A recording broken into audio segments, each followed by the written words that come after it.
ঠিক এভাবেই বীরের মতো বুক পেতে দিয়ে পুলিশের সামনে দাঁড়িয়েছিলেন আবু সাঈদ। এরপর তার দিকে ছোড়া হয় একের পর এক রাবার বুলেট। তারপরও তিনি তার জায়গা থেকে একটু সরেননি।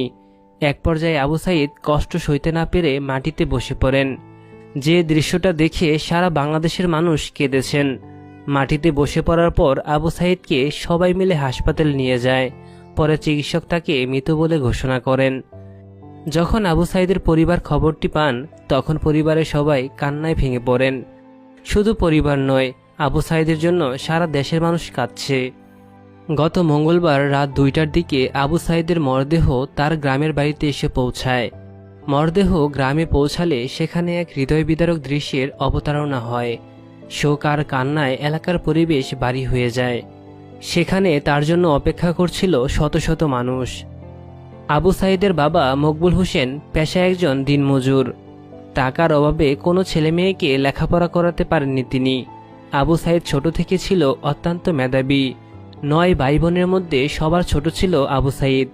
তাকে ঘিরে আকাশ সমান স্বপ্ন ছিল দরিদ্র বাবা মার। তাকে হারিয়ে মাথায় যেন আকাশ ভেঙে পড়েছে পরিবারটির। আবু সাঈদ নিজের চেষ্টায় লেখাপড়া করে এত দূর পর্যন্ত গিয়েছিলেন। মেধা ও আচরণে গ্রামের সবার প্রিয় ছিল আবু সাঈদ।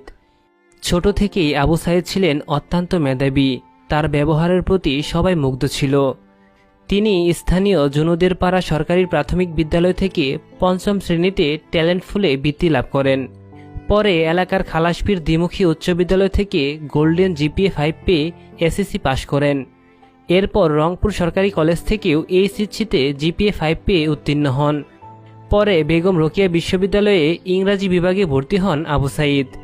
তাহলে তো বুঝতেই পারছেন আবু সাঈদ ছোটবেলা থেকেই কতটা মেধাবী ছিলেন। সেই মেধাবী আবু সাঈদকে আমরা হারিয়ে ফেলেছি। দেশ হারালো একটি মেধাবী সন্তান। বুধবার 17 জুলাই সকাল 9টায় রংপুরের পীরগঞ্জ উপজেলার মদনখালী ইউনিয়নের বাবনপুর গ্রামে জাফরপাড়া মাদ্রাসা মাঠে তার জানাজা নামাজ অনুষ্ঠিত হয়। পরে পারিবারিক কবরস্থানে চিরনিদ্রায় শায়িত হন আবু সাঈদ।